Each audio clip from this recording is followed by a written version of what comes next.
Listen closely to the silence. Because before the engines roared, before steel clashed against winter air, before history took notice, there was a moment when everything stood still. It is early morning somewhere in eastern France, November 1944. The fog hangs low, like a weary ghost settling over the earth. And beneath that cold, colorless sky sits a column of American tanks, dark silhouettes waiting patiently, almost breathlessly for the order to move. Inside one of them, 5 men sit shoulder to shoulder, pressed into the cramped interior of a Sherman tank. The metal walls sweat with condensation. The air is warm with breath, nerves and oil. A faint smell of diesel lingers, sharp and metallic. Somewhere behind them, ammunition rattles softly with every shift of weight, like distant bones whispering in a box. These men are about to begin a journey that will last 183 days. 183 days without rotation, without relief, without the simple mercy of stepping away from the line. A stretch of combat so relentless, so punishing, that even hardened soldiers would later struggle to describe it. But these men, this battalion, the 761 ST, they were never expected to survive it. In truth, they were never expected to fight at all. For in a segregated America, they were viewed not as the equal of their white comrades but as an experiment, an untested gamble in a war raging across continents.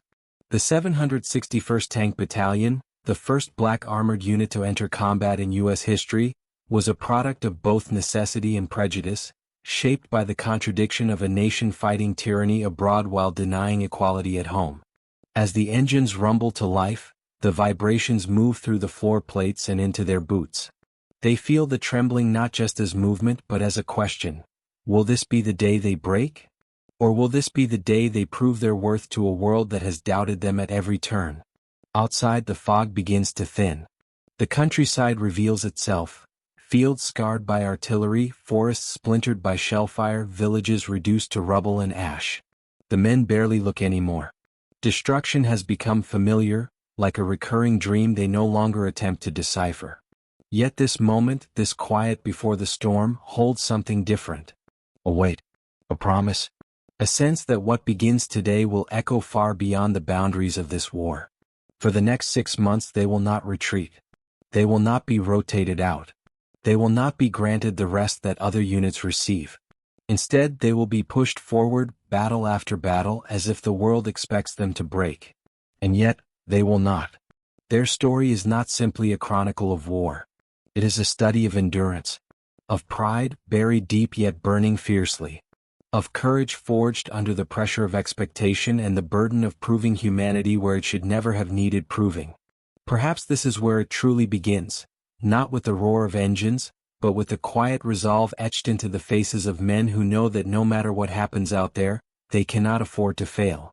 Because failure for them would confirm every prejudice whispered about their race. While success could change everything. 183 days. 6,000 hours. A stretch of time long enough to transform ordinary men into symbols, and suffering into legacy. As the column begins to move, the earth trembles beneath the weight of the tanks. The battalion rolls forward into the fog, into the uncertainty, into the war that awaits them like a hungry beast. This is the story of the battalion that never broke. To understand their journey, we must first step far away from these fields of France. We must travel back across the ocean, back across decades of tension and injustice, back to a country still struggling to define its own soul. Before these men drove tanks, they fought battles of a different kind, quiet ones invisible to headlines, etched into daily life. America in the early 1940s was a land divided. Jim Crow laws anchored segregation deep into the soil. Black citizens were denied equal schooling, equal opportunity, equal dignity. Restaurants, buses, workplaces, even cemeteries were drawn with lines that separated white from colored. It was a quiet violence, systemic, relentless, and deeply ingrained. And when war erupted in Europe and Asia, when democracy was threatened by fascist regimes, the United States found itself in a moral bind. How could a nation that segregated its own people claim to fight for freedom abroad? Black men volunteered in droves. Over 1 million would eventually serve. Driven by loyalty, necessity, or the hope that service might finally earn them the respect long denied at home. But the military machine they entered was shaped by the same discriminatory logic as civilian life. Black soldiers were often relegated to labor units. They dug trenches, loaded supplies, repaired roads. They built the machinery of war but rarely drove it into battle. Tank units, in particular, were considered elite, mechanized fists of the U.S. Army. Their crews needed technical skill, quick thinking, physical strength, and unwavering discipline. The Army believed black soldiers could not meet these standards. Then, under pressure from black leaders, political necessity, and the realities of a growing global conflict, the U.S. reluctantly created a separate armored battalion for black soldiers, the 761st. They were trained at Camp Claiborne and Camp Hood under white officers, some supportive, many skeptical, a few openly hostile. They were told, sometimes bluntly, that failure would not be tolerated, because the country was watching, waiting to confirm its biases. Imagine the weight of that burden. It was not just a fight against the enemy. It was a fight against expectation, against stereotype, against the belief that they did not belong here. Perhaps that is why they trained harder than anyone else. Why their discipline became legendary. Why their cohesion, their unity, their determination hardened into something unbreakable. They were preparing not just for war but for vindication. As winter approached in 1944, the war in Europe entered a brutal phase. The Allied advance had slowed. Casualties mounted. Germany was preparing its desperate counteroffensive, one that would soon erupt into the Battle of the Bulge. Some submarines began landing small teams of spies on enemy shores. Others rescued American pilots shot down near Japan. Some captured Japanese sailors for intelligence. The submarines were no longer simply hunters. They were tools of strategy, gathering information, shaping plans, and helping prepare for the final stages of the war. Japan sensed that the end was coming. Ports grew emptier. Harbors looked quiet. Fuel tanks sat dry. Soldiers trained without bullets. Planes sat on runways with empty tanks. And all of this was the result of a war few people ever saw. A war fought in darkness, fought in silence, fought below the waves. A war where men in submarines made decisions that shaped the destiny of nations. Perhaps this is the most surprising truth of the Pacific War. The empire did not fall because its cities were bombed or its fleets destroyed. It began to fall long before that, the moment its supply lines disappeared into the ocean. Japan could not see the enemy that broke it, but it felt the effects everywhere. By early 1945, even the leaders who once believed in giant battleships now understood the truth. The war had already been decided by the silent hunters of the deep. And soon the final chapter of that story would be written. By the middle of 1945, Japan was standing on the edge of a cliff. The sky above was filled with American bombers. The islands were under attack. Cities had been turned into fields of ashes. But deep beneath the surface of the Pacific, another battle, quieter and older, continued to shape the war's final days. American submarines had done something no one in Japan had expected. They had broken the flow of life across the sea. They had taken away fuel, food, metal, and the supplies an empire needs to survive. In every important way they had slowed Japan's heart. Now in the last year of the war they pushed even closer to Japan's home waters, closer than ever before. New orders came to submarine commanders. Patrol the Sea of Japan, cut off the last remaining shipping routes and seal the empire completely. These waters were narrow, rocky, and heavily defended. Mines hung beneath the waves like hidden teeth. Patrol boats moved in tight circles. Aircraft flew overhead with bright searchlights sweeping across the water. But the submariners were not afraid. They were tired, yes. They were worn down by years of pressure, silence, and danger. But they had become experts at reading the sea. Experts at feeling danger before it appeared. Experts at staying calm in places where no one else could. One submarine, the USS Bonefish, slipped into the Sea of Japan during a dark night. The crew knew the risks.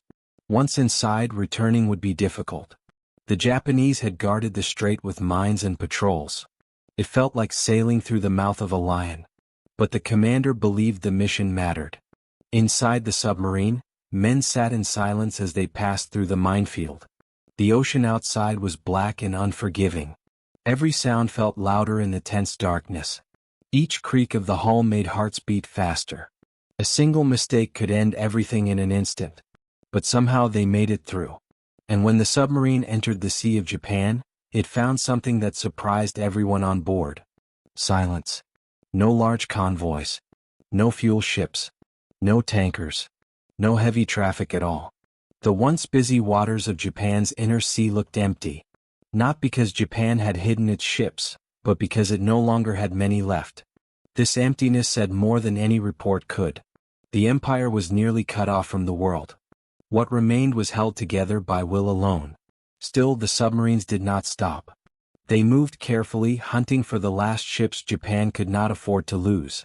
Some nights, submariners saw faint lights far away, single ships trying to move through the darkness without protection. One night, an American submarine spotted a small cargo vessel creeping along the coast. The commander watched it through the periscope, studying its slow movements. This ship was not carrying fuel or weapons. It carried rice. Food. The most basic need of all. The commander hesitated. He understood the importance of the mission. He also understood the suffering inside Japan. But he knew the truth. This war was nearly over, and every link cut would bring it to an end sooner. He gave the order. A torpedo hit the ship. It burned fiercely on the surface before sinking into the dark water. The ocean swallowed the last of its light. Moments like these showed how heavy the submariners' work had become. They were no longer just sinking ships. They were pulling apart the final threads of a nation struggling to survive. Japan's sailors felt this pressure too. Many of them boarded ships fully aware they might not return. They wrote farewell letters before leaving port, giving them to friends or family members just in case. Some tied small charms to their clothes. Others prayed quietly, hoping the submarine hunters below the waves would miss them. But the submarines missed less and less. In Tokyo, high-ranking officers gathered around maps that showed almost nothing but empty sea lanes. They spoke in low voices, not wanting younger officers to hear their worry. They knew they had lost more than ships. They had lost movement, freedom, and options. An army without supplies can only fight for so long. A navy without fuel can only sail in circles. A nation without food can only hope for miracles. And miracles were not coming. Still, even in the face of collapse, Japan refused to surrender. The government told its people to keep fighting. Newspapers printed hopeful headlines. Teachers told students to prepare for invasion. The empire tried to stand tall even as the ground beneath it crumbled. And in this final struggle, the submariners continued their quiet work, day after day, night after night. One submarine patrolling near the coastline spotted a group of fishing boats. Small, wooden, unprotected. These boats were returning from a long night of fishing, carrying whatever they could catch. The submariners did not attack them. Some dangers they knew were not enemies. These were ordinary people trying to survive a war they never asked for. The submarine slid beneath the waves and disappeared, leaving the fishermen untouched. War requires hard choices, but humanity can still rise between them. Not every submarine encounter ended in tragedy. Some ended with strange, silent respect. But the war still moved forward. As the months passed, Japan's fuel reserves dropped to almost nothing. Some warships remained tied to their docks permanently. Many planes sat on airfields unable to fly. Trucks were abandoned. Tanks sat unused. Soldiers marched on foot, hungry, tired, and cut off from supplies. The empire had become an empty shell powered only by spirit. Or perhaps it came from something simpler, the loyalty they had to each other. The unspoken brotherhood that forms only in the crucible of war. Winter closed in around them as the days passed. Snow began to fall in early December. At first it was just a thin dusting, soft and gentle, settling on tanks and helmets like a quiet blessing. But soon it grew heavier, blanketing the earth in layers of white that concealed danger beneath a deceptive purity. Visibility worsened. Roads became slick. Tanks struggled to climb icy hills. Exhaustion deepened because cold leaked through armor, through gloves, through boots, seeping into the bone. And yet they kept fighting. They fought through towns with names they could barely pronounce. through forests where every branch seemed to hide an enemy rifle, through nights so dark they could barely see a few feet ahead.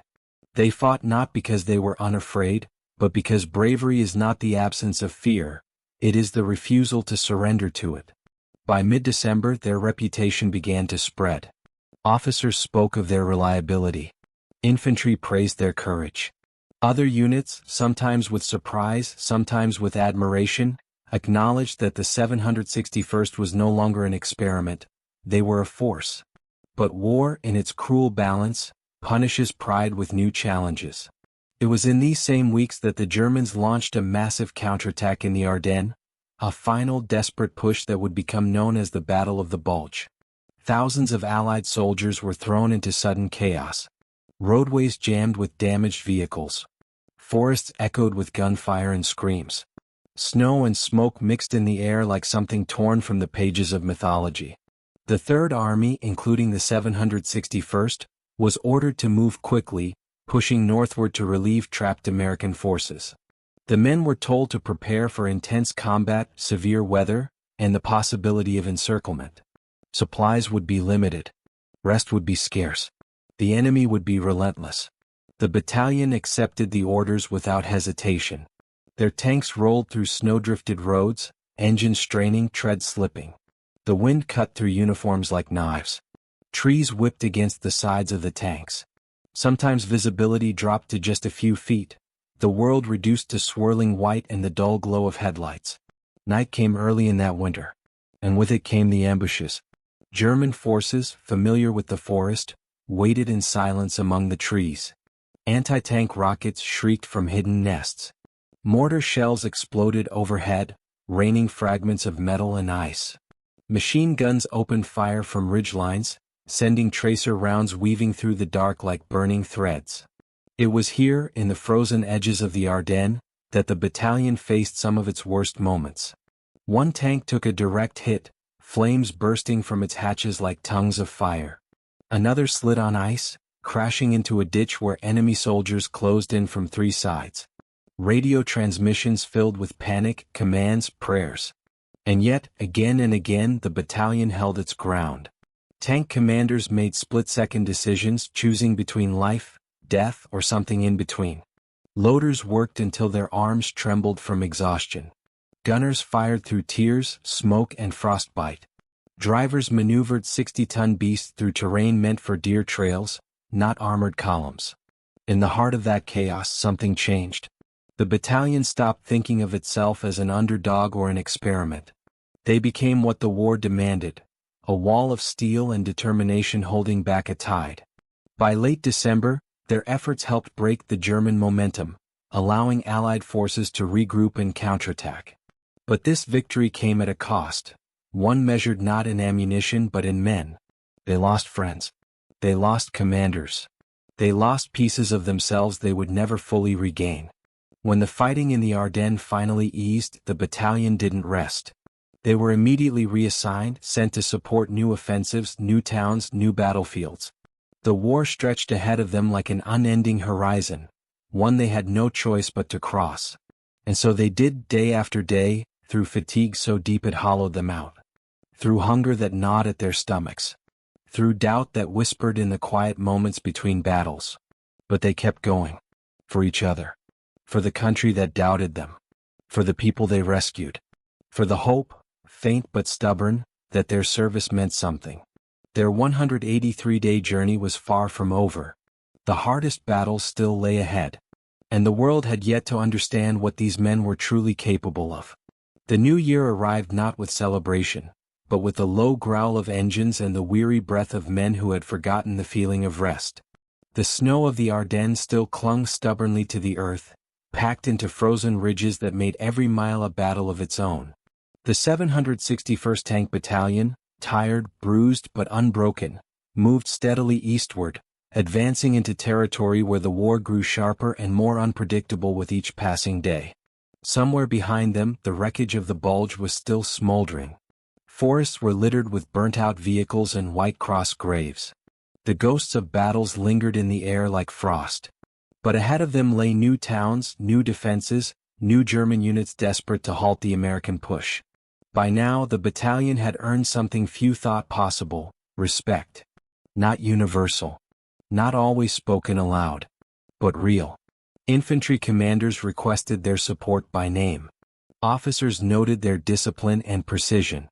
Soldiers whispered stories about the Black Panthers, a nickname taken from their unit patch, telling how they fought with a tenacity that defied every racist assumption that had shadowed them since training. Still, recognition did little to soothe the exhaustion that pressed on them like a physical weight. Inside the tanks, everything was coated in a thin layer of grime, oil, sweat, smoke, the residue of too many battles. The men's uniforms were stiff with dirt. Their gloves were worn at the fingertips. Their boots, once polished in training, were now cracked and scarred. But their focus never wavered. In the pale light of early morning, they entered another village whose name they had never heard before and would never forget. The road leading in was lined with houses that seemed to lean toward one another, as if seeking comfort in their shared ruin. Curtains fluttered through broken windows. Doors hung crooked. Somewhere a dog barked, its voice echoing off hollow walls. The tanks rolled forward cautiously. Infantry moved beside them, rifles raised. Every corner felt like a trap.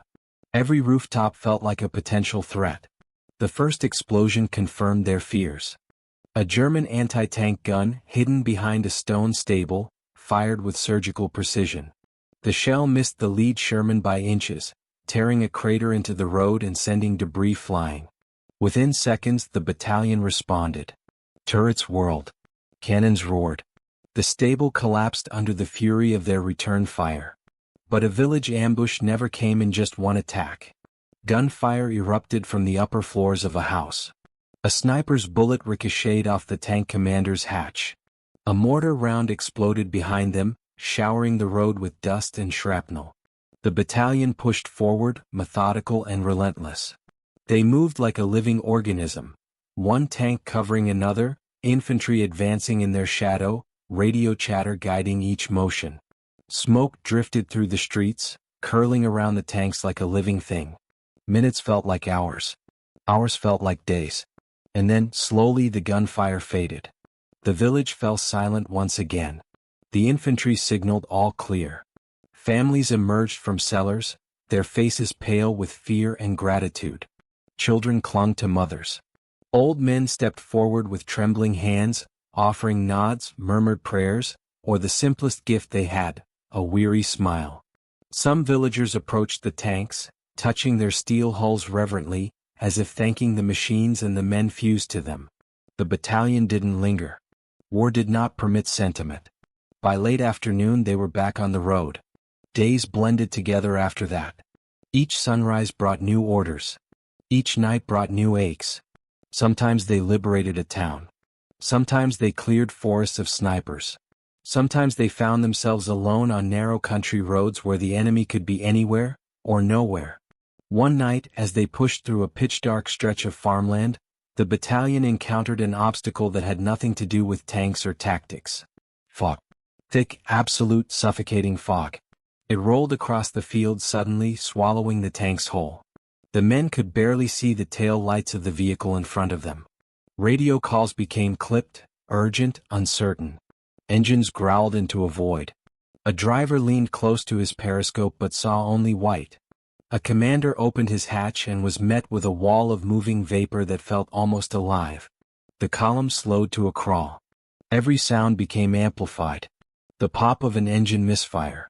The rattle of loose equipment. The faint clink of a soldier's dog tag striking metal. The men felt exposed, blind, vulnerable.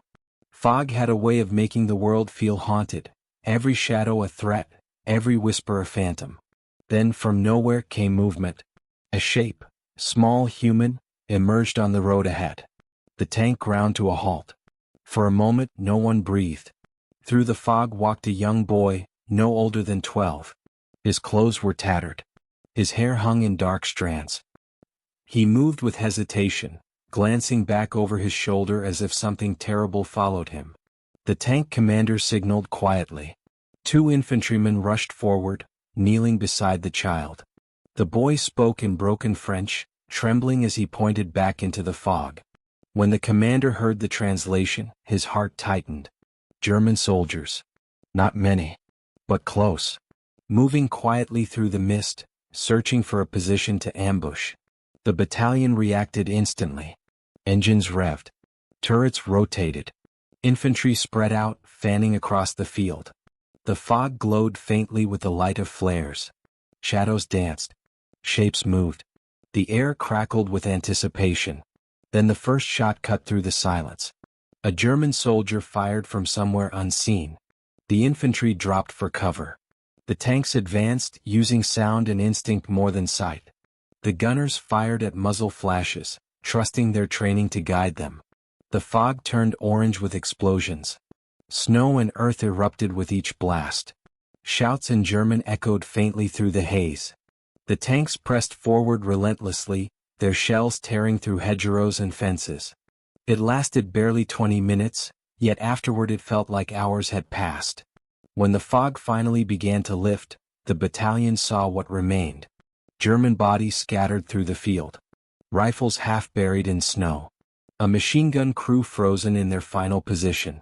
And the boy, alive, watching quietly from behind a tank tread, his eyes filled not with fear but with a strange, fragile hope. The war had taken much from him. But on this night it had given something back. The battalion left the field in silence. For every moment like this, one that affirmed the reason they fought, there was another that gnawed at their resolve. Sometimes they arrived too late to save a town. Sometimes they found only ruins, smoke rising from homes where families once lived. Sometimes they passed columns of refugees trudging through mud, pushing carts filled with the fragments of their former lives. But perhaps the hardest moments were when they found the remains of other American units, destroyed vehicles, abandoned equipment, scattered helmets marking places where men had fallen. These grim reminders told them what awaited if they faltered. And faltering was something they could not afford. By February 1945, the battalion had been fighting continuously for nearly 3 months. Their numbers were thinner. Their tanks more battered. Their bodies more worn. Sleep had become a rare luxury. Even when they closed their eyes, the thunder of artillery lived behind their eyelids. Yet the push toward Germany intensified. The Third Army needed to break through enemy lines rapidly. Bridges had to be captured intact before the Germans could destroy them. Roads had to be seized before enemy reinforcements arrived. And the 761st was repeatedly placed at the tip of the spear.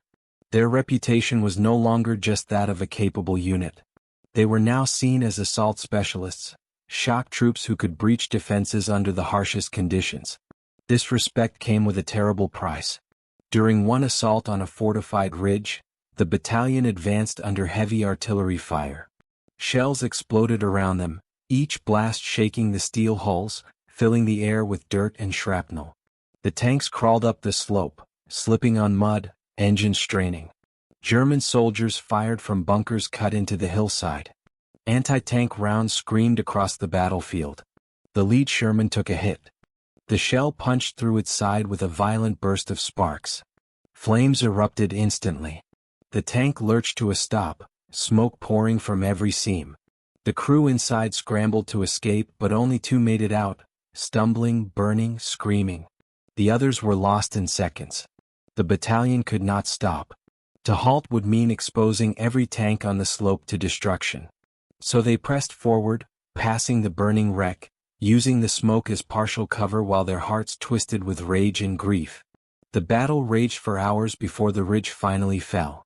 When the shooting stopped, the remaining crew of the destroyed tank insisted on gathering what they could of their fallen brothers. They worked quietly, gently, with a kind of reverence that war rarely allowed. Later that night, as they sat beside their tanks, the men spoke in hushed voices. Not about victory. Not about tactics. But about memories, small, warm fragments of the men they had lost.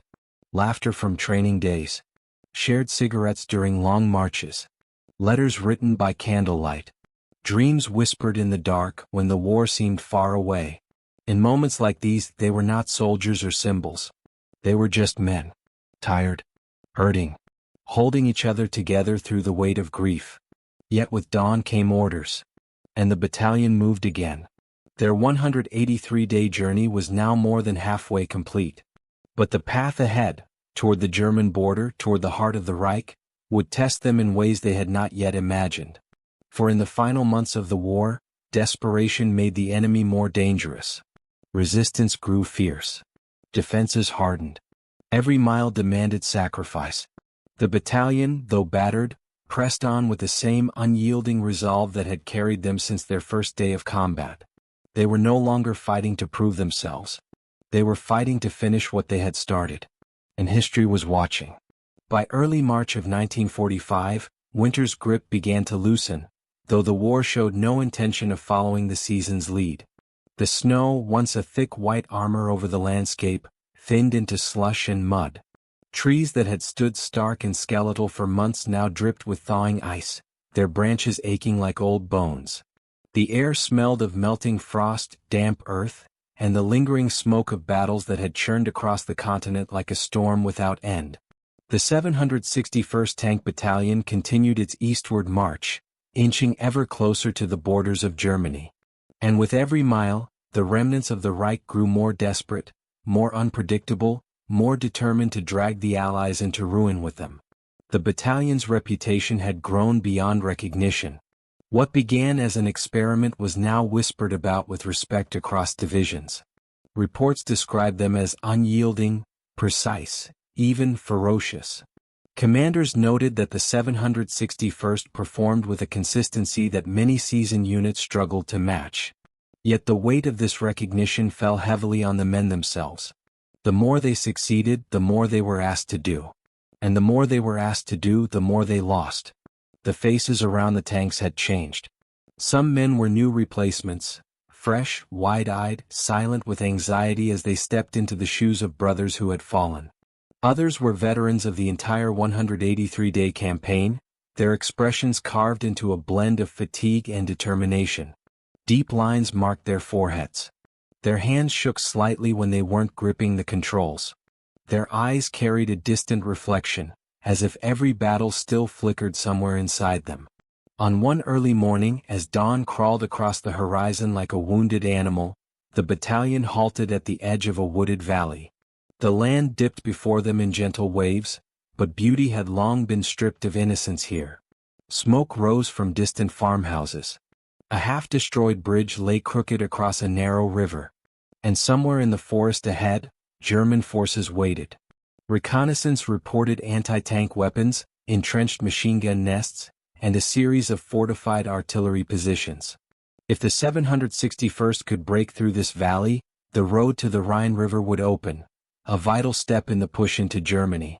If they failed, the entire advance could stall, costing precious time and countless lives. The men prepared in silence. They checked their ammunition, tightened straps, cleaned optics smeared with mud and soot. Some said quiet prayers, touching photographs tucked inside their jackets.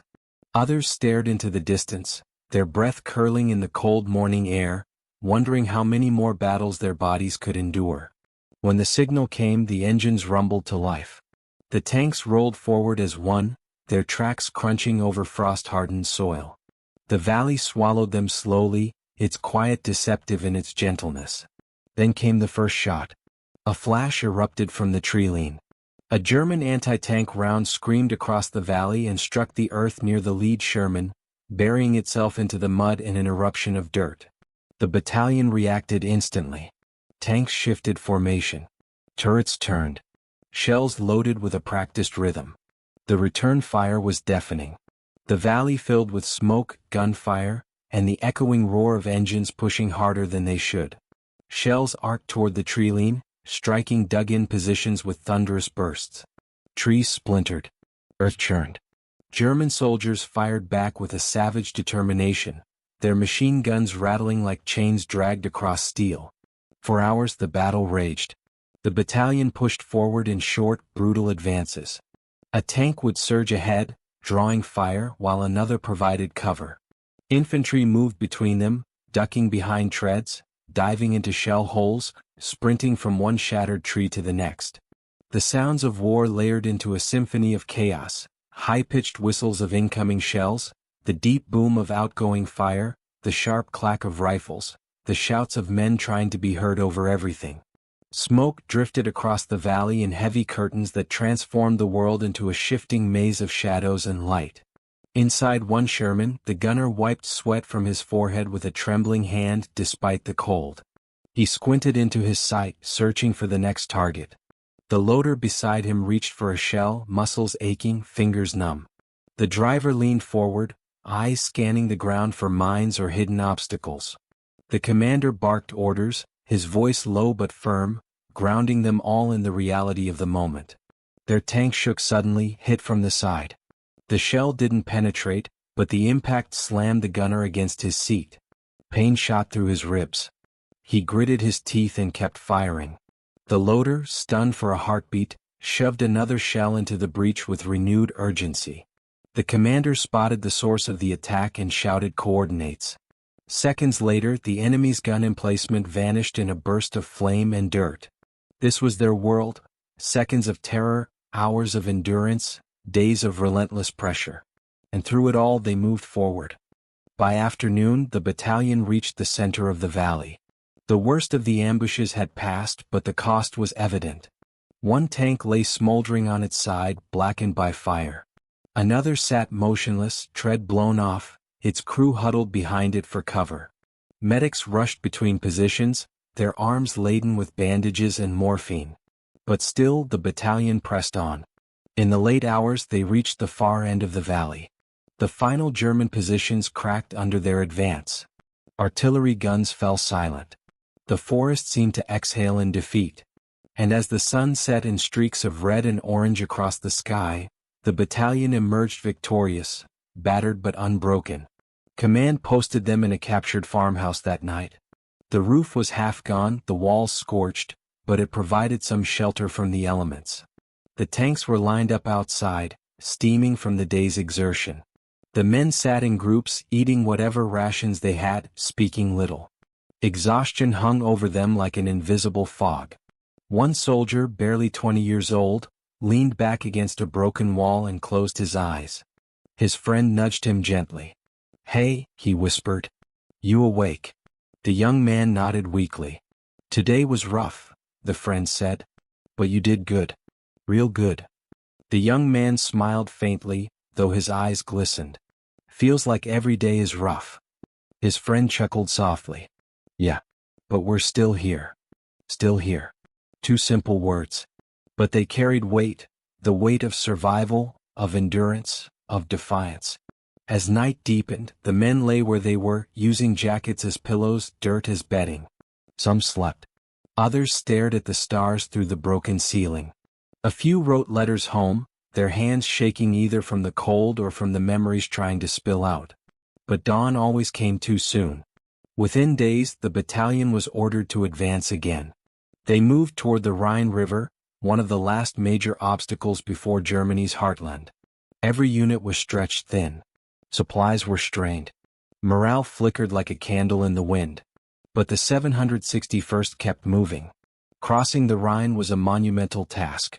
The river was wide, its current strong. The Germans, aware of its strategic value, had fortified its western bank with every weapon they could muster. The battalion approached under cover of darkness. Allied artillery fired from miles behind them, lighting the sky in arcs of fire. The air smelled of sulfur and smoke. Infantry units moved silently through the night, preparing to cross behind the tanks. Engineers readied temporary bridges. Boats bobbed on the shoreline. And then the order came. The tanks surged forward once more, providing cover for the engineers as they constructed crossing points. Shells rained down around them. Machine gun fire swept across the riverbank. German searchlights cut through the night like blades of white light. The battalion fired back with everything they had. Their cannons thundered, illuminating the darkness with bursts of orange fire. The river reflected the chaos, water rippling with explosions, spraying in tall arcs as shells struck its surface.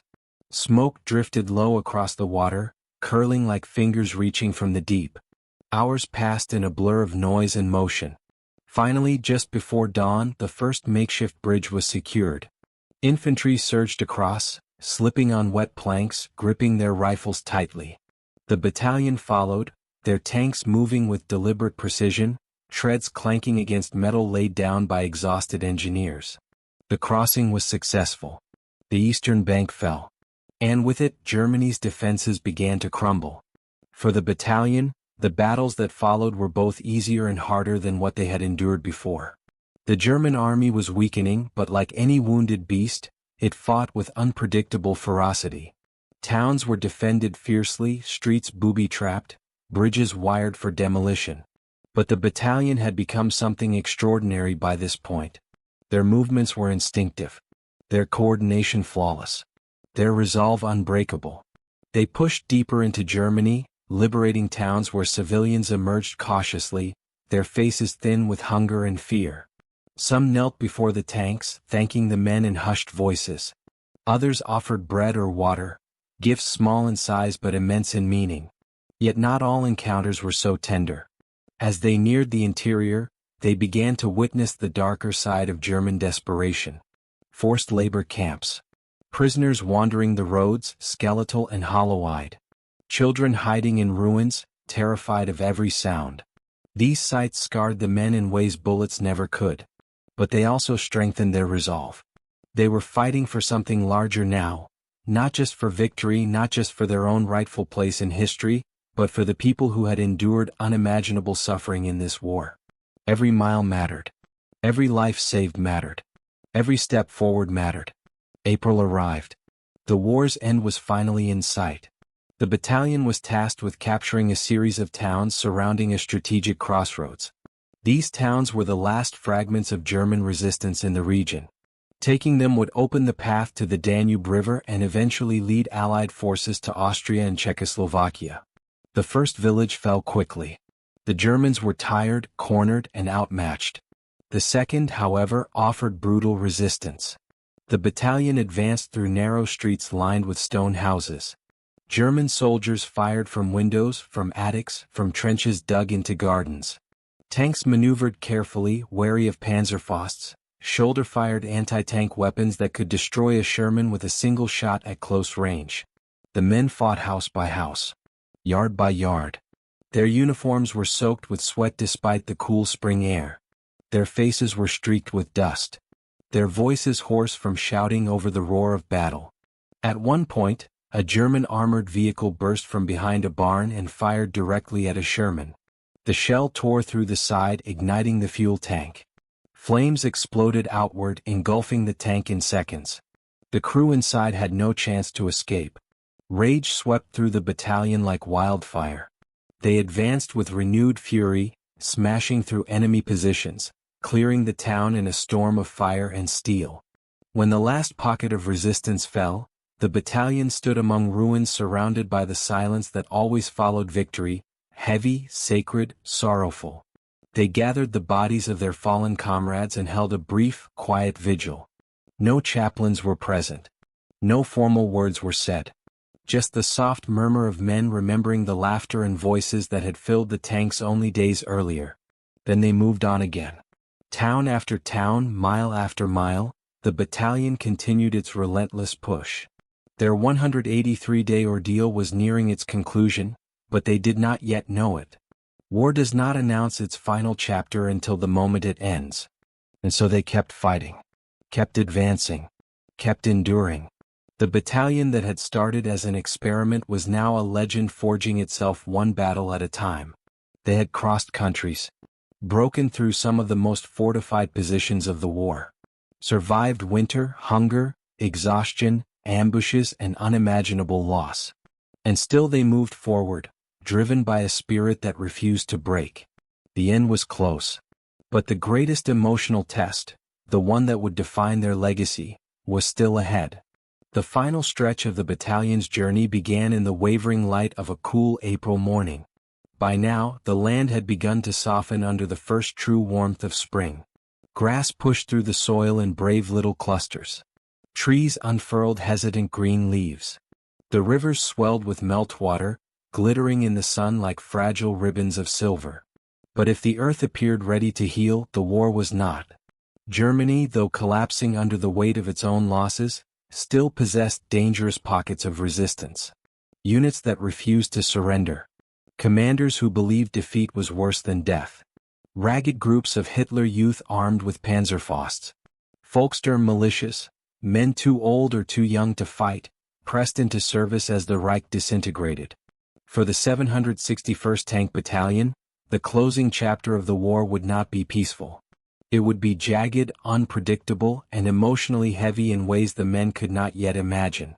Their orders were simple on paper: advance southeast, clear the German border towns, and open a path for the infantry divisions following behind. But what awaited them along that route was anything but simple. They approached their first objective, a small town pressed against a river bend, just as the morning fog began to lift. Smoke drifted lazily from chimneys. Horses, thin and neglected, stood tied to fences. A few houses looked untouched, but others bore the deep scars of artillery, their roofs collapsed inward like broken wings. The commander of the battalion raised his binoculars, scanning the streets. No movement. No gunfire. No enemy positions revealed. Silence, however, was often the most dangerous sign of all. The tanks advanced cautiously, engines rumbling with a low growl. Infantry followed in tight formation, rifles raised, eyes watching every window and shadow. The road was silent except for the crunch of debris beneath the treads. Then, suddenly, a woman appeared in the center of the street, middle-aged, wearing a simple dress, waving a white cloth. The battalion slowed. The infantry held position. She approached, her steps small and trembling, her face streaked with tears. She spoke hurriedly in German, gesturing toward a large brick building at the far end of town. Her voice cracked with urgency. A translator stepped forward. The words chilled every man listening. There was a camp, just beyond the town, filled with prisoners, starving, dying, abandoned by fleeing guards. The battalion moved without hesitation. They followed the woman's frantic gestures, turning down a narrow dirt road that wound between empty pastures. A terrible stillness lingered in the air, as if the land itself were holding its breath. The stench hit them before the compound came into view, thick, choking, unmistakable. When the tanks rolled to a stop, the men stared in stunned silence. What stood before them was not a camp. It was a nightmare. Rows of wooden barracks leaned like sick animals. Barbed wire fences sagged under their own weight. Watchtowers stood empty, doors swinging in the breeze. And in the yard, scattered across the mud, lay prisoners who were barely recognizable as human. Some looked up as the tanks approached, their eyes hollow and glazed. Others did not move at all. Bones jutted through skin. Clothes hung in tatters. Faces were sunken, ghost-like. The air was thick with the smell of sickness, waste, and despair. The battalion had seen war. But they had never seen anything like this. Men climbed out of their tanks quietly, reverently, as though stepping into a sacred space.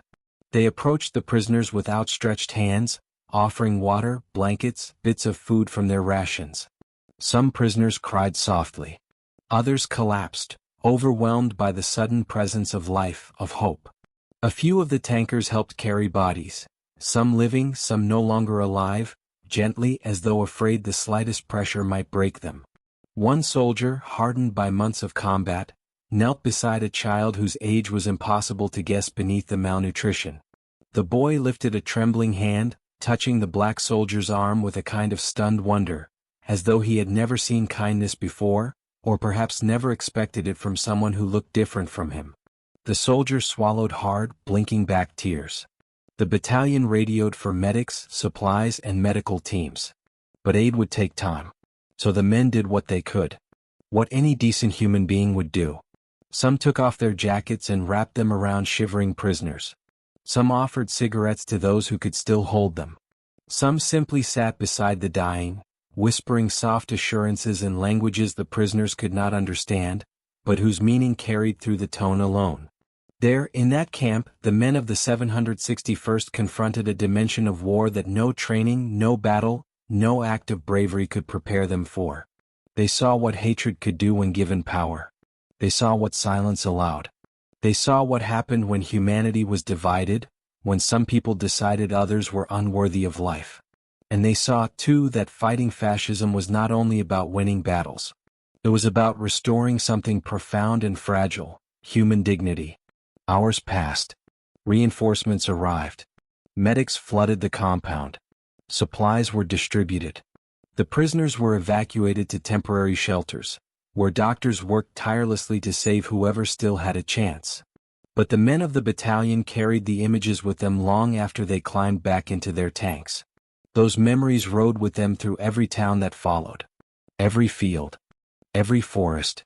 Every new battle. The war was changing. And so were they.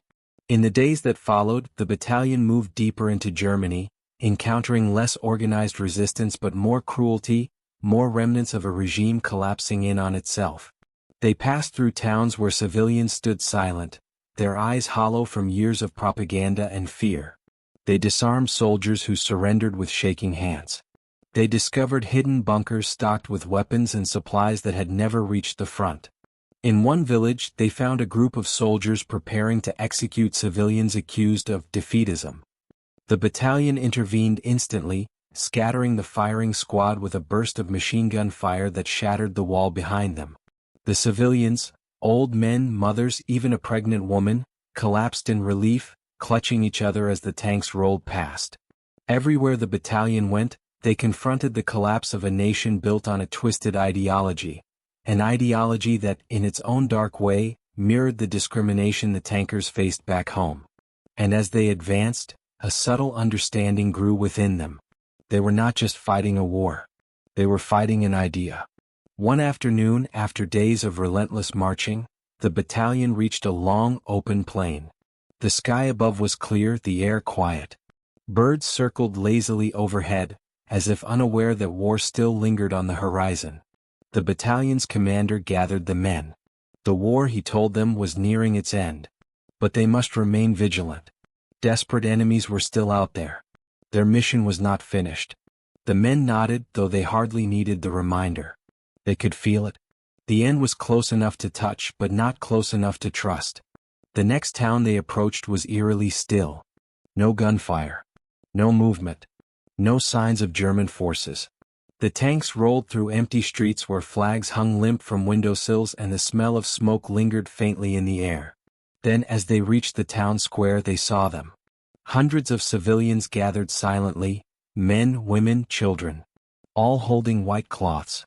All watching the battalion with expressions that were neither fear nor relief, but something else entirely. Something like disbelief. The mayor stepped forward, hands trembling, voice quivering as he spoke. He told the men that the German garrison had fled the night before. The civilians had hidden in basements, waiting, praying that liberation would come. They had heard stories, whispers, of the battalion moving through the region. But none believed it fully until the tanks appeared. One by one the children approached.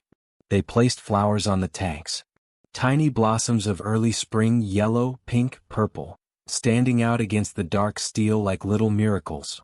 The men watched, speechless. Children unafraid. Smiling. Laughing softly as they touched the armor, tapping its sides with innocent curiosity. In that moment, something in the hearts of the tankers eased, just a little. A weight they had carried for months shifted. The war was still on. But for the first time in a long time, they felt something close to peace. Days passed. More towns were liberated. More German units surrendered. More roads opened to the advancing Allied forces. And then, one morning as the battalion prepared their tanks for another push, a messenger jeep approached at full speed. Dust trailed behind it in a long curling plume. The jeep skidded to a stop. A young officer leapt out, breathless, waving a dispatch. The battalion commander opened it. Read it once. Read it twice. His shoulders dropped. He looked up at his men, his eyes wet, voice thick with something they had never heard from him before. The war in Europe is over. For a moment, just a moment, silence. Then a sound rose. Not a cheer. Not shouting. But a deep, collective exhale, as if every man had been holding his breath for 183 days. Some soldiers sank to their knees. Some laughed softly. Some cried silently, wiping their faces with shaking hands. Others simply stood still, overwhelmed by the enormity of the words. The battalion gathered in a loose circle. No speeches. No commands. No formality.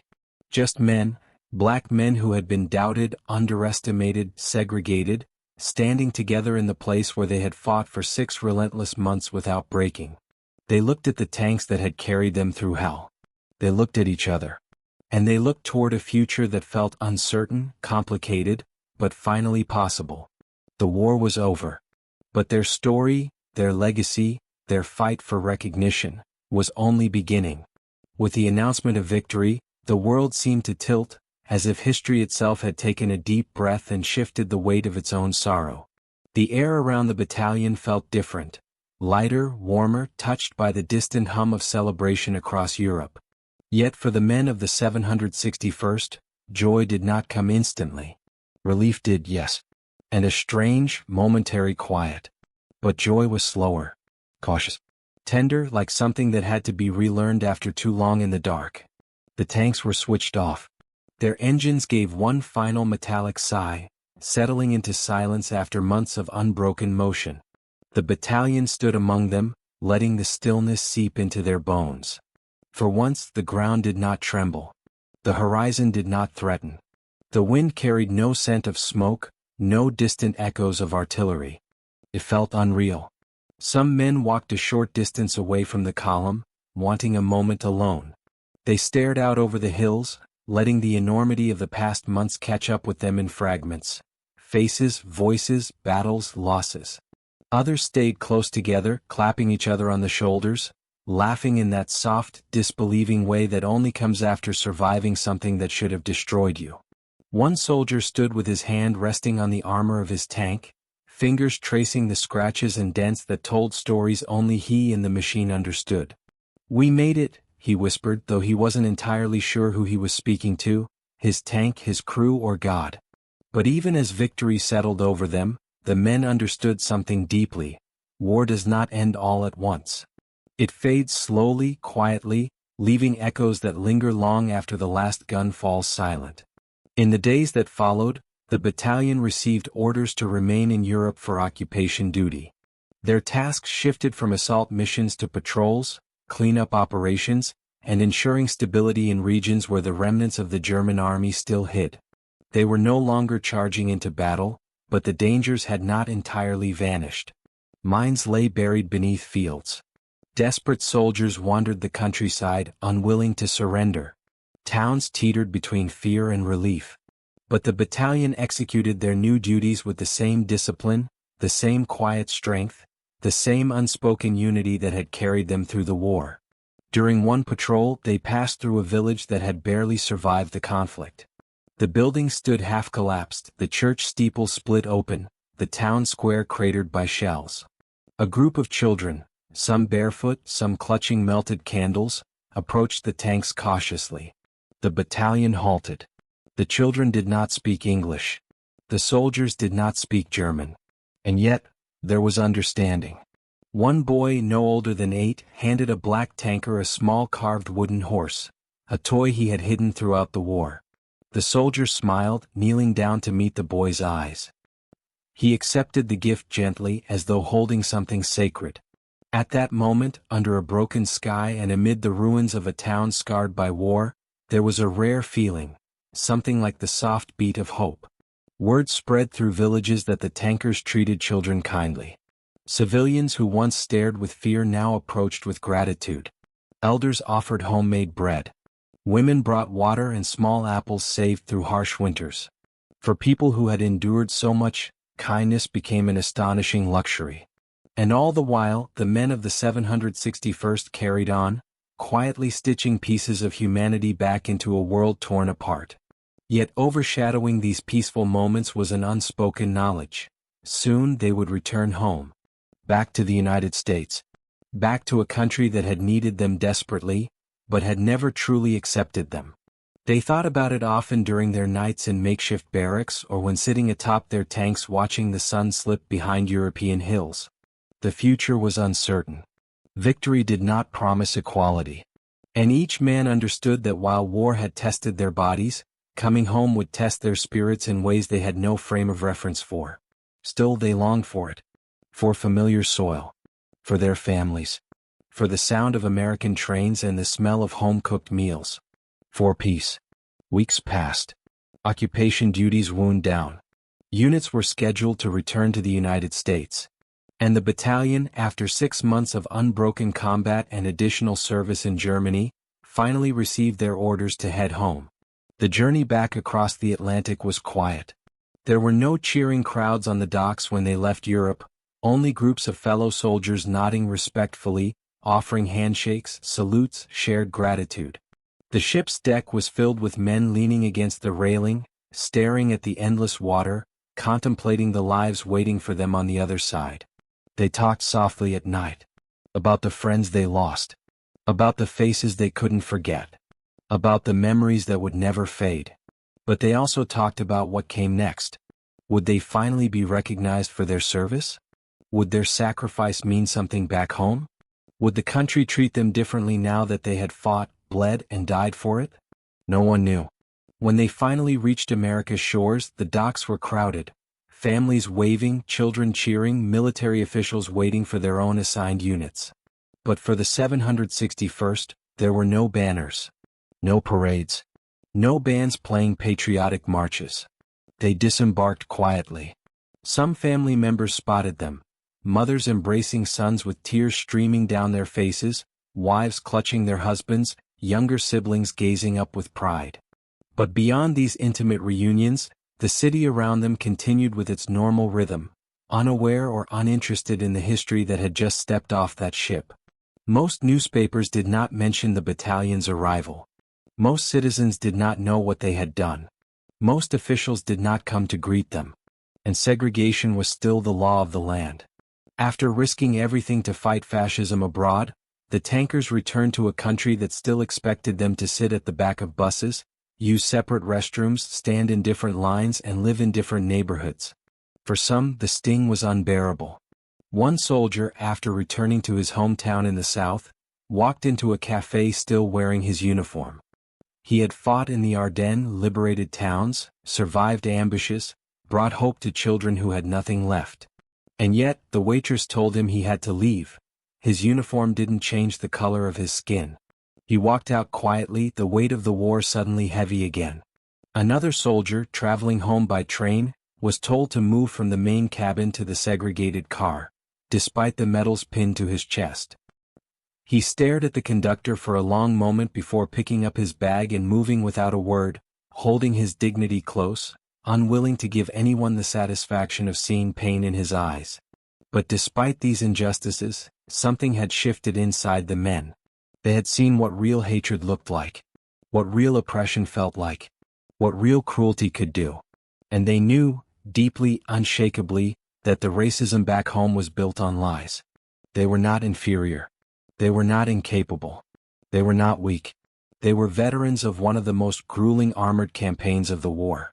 They were liberators. They were heroes. And for many, that understanding sparked a quiet, powerful fire. Some joined the growing civil rights movement. Some became community leaders. Some demanded respect through their presence alone, refusing to shrink themselves for anyone. A few wrote their stories, though most kept their memories locked away, unable or unwilling to revisit the horrors they survived. Years turned into decades. The world moved on. New wars were fought. New heroes emerged. But the story of the 761st remained largely hidden, buried beneath the shadows of segregation and the politics of the era. It wasn't until generations later that the battalion began to receive the recognition it had long deserved. Historians unearthed their records, detailed, astonishing reports of bravery, skill, and sacrifice. Military analysts studied their maneuvers, praising their discipline and effectiveness under extreme pressure. Surviving members were interviewed, their voices steady but emotional as they recalled the comrades they lost and the battles they endured. Gradually, the nation awoke to the truth. One by one, medals were awarded, some posthumously. Memorials were built. Books were written. Documentaries filmed. Schools began teaching their story. Soldiers spoke their name with pride. In 1978, more than 30 years after the war, the 761st Tank Battalion was finally awarded the Presidential Unit Citation, a recognition that validated what the men had always known, that they had fought not just bravely but brilliantly. Standing at the ceremony, the surviving tankers, now older, their hair gray, their hands unsteady, watched as history finally caught up to their legacy. Some cried. Some smiled quietly. Some simply nodded, allowing themselves at last to feel seen. They had waited a lifetime for this moment. A lifetime for their story to be honored. A lifetime for the truth to stand stronger than the prejudice that once tried to hide it. The battalion had faced impossible odds, not just from enemy forces, but from the society that sent them to war while denying them full citizenship. Yet despite everything they endured, they fought. They contributed to a turning point in the war. They saved lives. They liberated towns. They reshaped the path of history. And they never broke. Their legacy is more than military strategy or battlefield statistics. It is a testament to the resilience of the human spirit. A reminder that courage is not defined by skin color or background. A symbol of what happens when people stand together against both external enemies and internal injustices. Generations later, when descendants of the 761st speak of their fathers and grandfathers, they do so with a reverence that runs deeper than pride. They speak of sacrifice, perseverance, dignity, and strength forged in the fire of war and tempered by the fight for equality. They speak of men who carried the burden of proving themselves in a world determined to doubt them. Men who fought 2 wars at once, one in Europe, one at home. Men who refused to let either defeat them. And long after the last veteran of the battalion passes into memory, their story will continue to echo. In classrooms, in military academies, in documentaries, in museums, in the hearts of those who understand that bravery takes many forms. The Black Panthers, the 761st Tank Battalion, left behind a legacy not of bitterness, but of greatness earned through struggle, loyalty, and unbreakable resolve. Their 183 days of combat were more than a record. They were a revelation. A revelation of what becomes possible when men rise above prejudice, above doubt, above every attempt to diminish their worth. A revelation of what it means to stand your ground, hold your line, protect the people beside you, and keep moving forward even when the whole world expects you to fall. They did not fall. They did not bend. They did not break. And because they didn't, history changed. In the long quiet after war, there is a strange kind of silence. Not the silence of fear or anticipation, but something deeper, an echo that settles into the empty space where chaos once lived. The world tries to rebuild itself in that quiet. Cities rise from rubble. Fields bloom again where tanks once carved their violent paths. Children's laughter threads its way through broken streets, stitching life back together in small, hopeful sounds.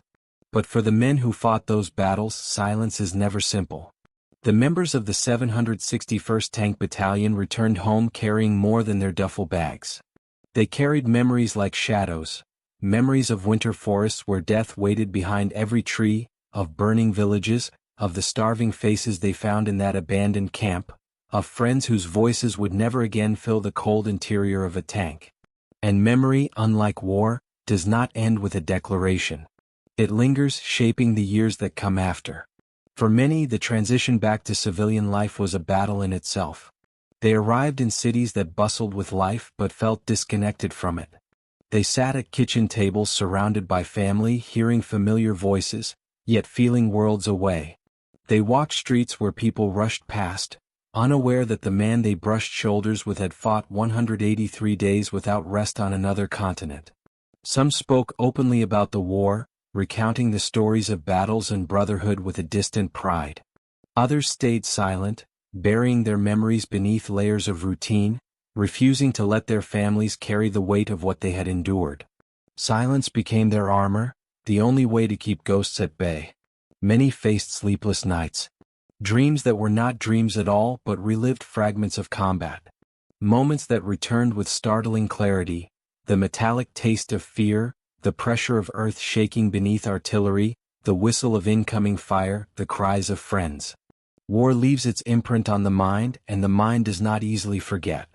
But perhaps the hardest truth was this: the country they had returned to did not know how to accept them. They had fought as equals on the battlefield, tankers indistinguishable beneath helmets and steel, comrades defined by courage rather than color. But at home the lines reappeared. Lines drawn by laws, by prejudice, by generations of discrimination. A soldier could risk his life daily for his country, yet be denied the right to sit at a lunch counter.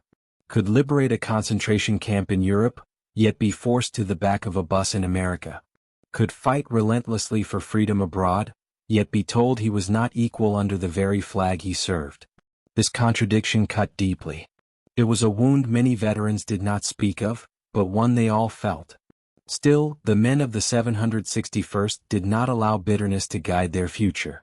They carried something stronger than resentment. They carried dignity. A quiet dignity born from knowing the truth. They had proven themselves. They had stood firm when others doubted they could. They had survived where others might have fallen. They had done the impossible and done it with honor. Their legacy became a quiet force that shaped their communities and families. Some went on to build businesses. Some became educators, activists, pastors, mentors, or role models.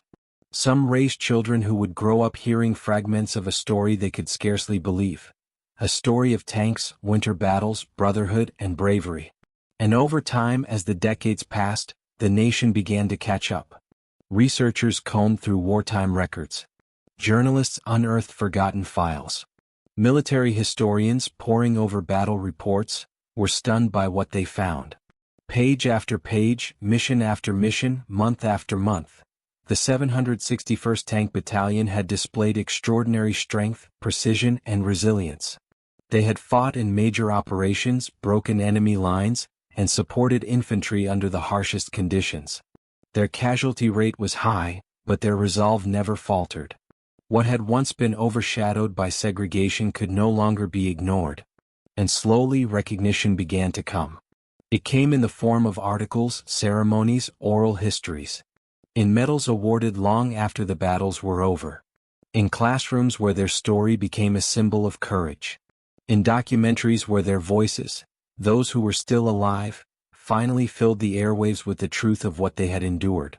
When the battalion received the Presidential Unit Citation decades after the war, the surviving veterans, now older, slower, faces lined with time, stood together once more. Some used canes.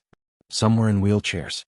But their eyes still carried the fierce light of the men they once were.